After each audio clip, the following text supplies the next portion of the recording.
Antônio abriu os olhos para um mundo que não compreendia. O ar era pesado, como se pudesse ser tocado, e o chão sob seus pés era um manto de cinzas úmidas que aderiam à sua pele. Ele sentia um frio que não vinha do ambiente, mas de dentro, como se sua alma estivesse se congelando.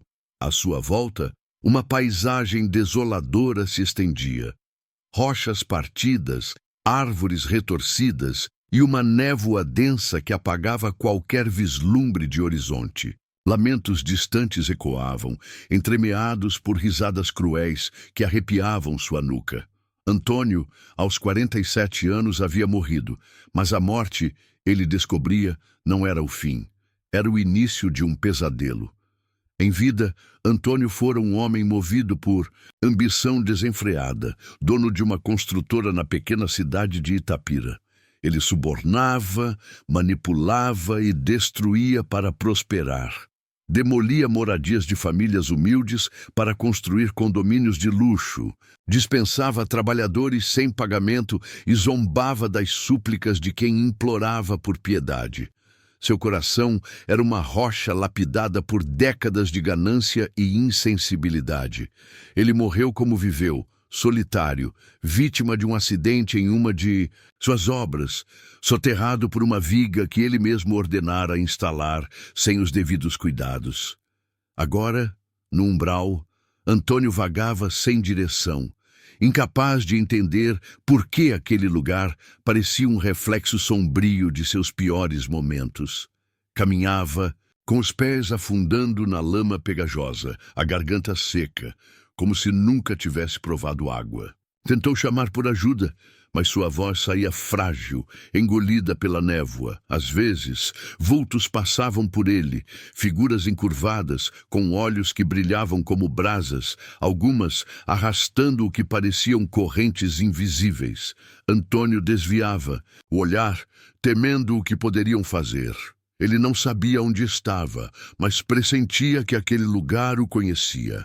Cada passo parecia guiado por uma força que ele não dominava, como se o umbral quisesse revelar algo. Numa dessas caminhadas, ele chegou a uma ruína que lembrava um canteiro de obras abandonado.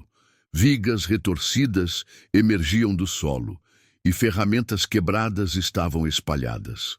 Antônio sentiu um aperto no peito. Era familiar, mas ele não conseguia recordar o motivo. Atraído por um som baixo, como um soluço abafado, ele entrou.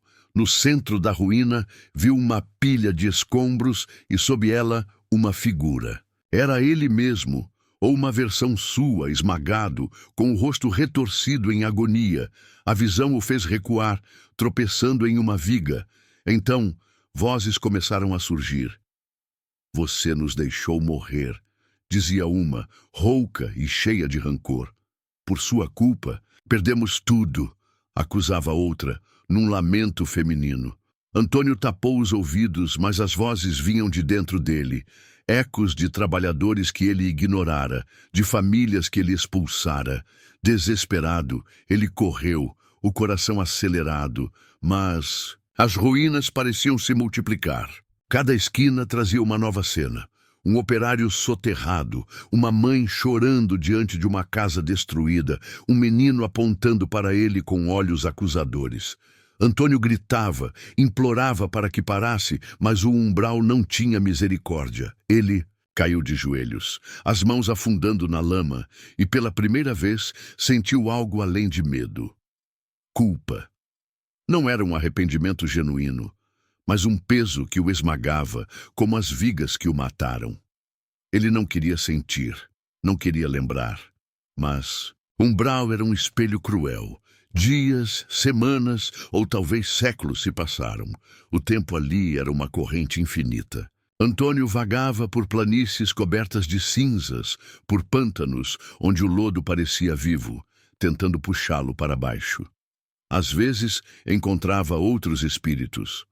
Alguns tão perdidos quanto ele, outros com rostos desfigurados pelo ódio, que o encaravam com desdém ou cobiça. Ele aprendeu a evitar os bandos, grupos de vultos que riam e se enfrentavam, como hienas disputando carniça. Mas a solidão era pior, a sede o torturava e a fome era uma dor inexplicável. Tentou consumir a terra, lamber as poças fétidas, mas nada saciava. Era uma fome espiritual, um vazio que suas ambições nunca preencheram. Num momento de desespero, Antônio chegou a uma cidade trevosa. Torres retorcidas erguiam-se contra um céu vermelho sangue, e as ruas eram vigiadas por espíritos de aparência feroz, com armaduras que pareciam feitas de sombra. No centro, um palácio de pedra negra pulsava com uma energia maligna. Antônio sentiu um chamado, uma promessa de alívio. Entrou, atraído por vozes que sussurravam poder. No salão principal, um espírito imponente o aguardava, com olhos que pareciam arder. "Você é forte, Antônio", disse o espírito, com uma voz que ressoava como trovão. "Junte-se a nós. Aqui você pode comandar como sempre quis." O espírito ofereceu um lugar entre os líderes, uma chance de dominar os fracos, de reconstruir seu império. Antônio hesitou. Parte dele, ainda apegada à ganância, queria aceitar, mas as vozes voltaram, mais altas, mais nítidas. "Você nos destruiu." Ele viu por um instante o rosto de um trabalhador que morreu em sua obra e recuou. "Você voltará", riu o espírito, enquanto Antônio fugia. A cidade ficou para trás, mas a tentação o perseguia. Ele atravessou vales onde o vento carregava gemidos, pântanos onde mãos invisíveis o agarravam. Cada passo era uma luta contra si mesmo. Ele queria ceder, queria esquecer, mas as visões não cessavam. Via suas obras desabando, suas vítimas chorando, seu próprio corpo soterrado. A culpa crescia, e com ela um anseio que ele não compreendia, o desejo de mudar. Mas, sem saber orar ou pedir, ele só sabia fugir. Numa dessas fugas, Antônio caiu num pântano profundo. O lodo o engolia. E ele lutava, mas suas forças se esgotavam. Ele gritou, não para as sombras, mas para algo maior, algo que nem ele entendia. "Me tire daqui", sussurrou com a voz quebrada. Foi então que uma luz surgiu, fraca, mas constante, cortando a névoa como um farol.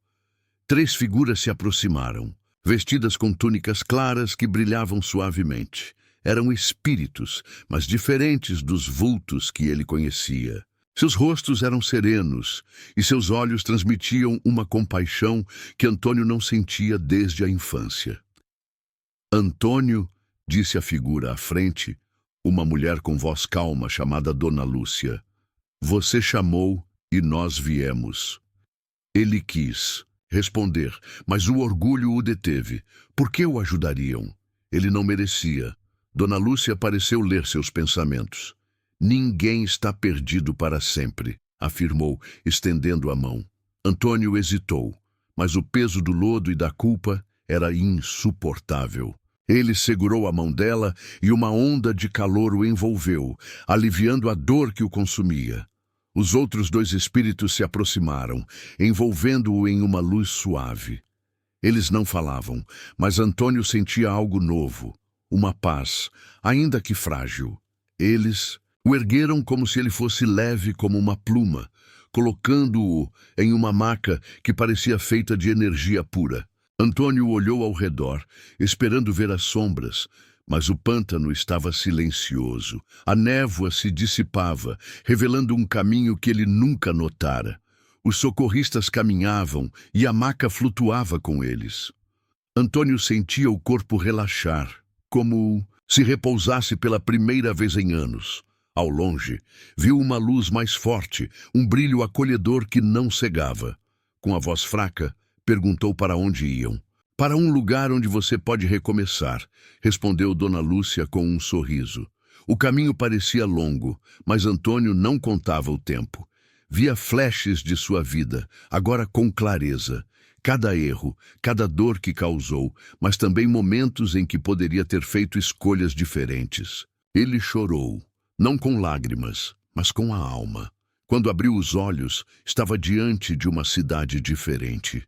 Não havia torres sinistras ou sombras. Era a colônia nova Aurora, com construções simples banhadas por uma luz suave.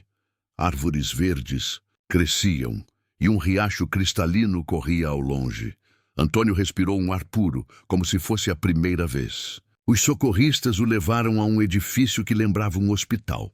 Lá, outros espíritos o receberam com olhares gentis. Eles o colocaram em um leito e Dona Lúcia tocou sua testa. Descanse, Antônio, disse ela. Aqui você aprenderá a curar o que feriu. Ele quis perguntar mais, mas o sono veio profundo e restaurador.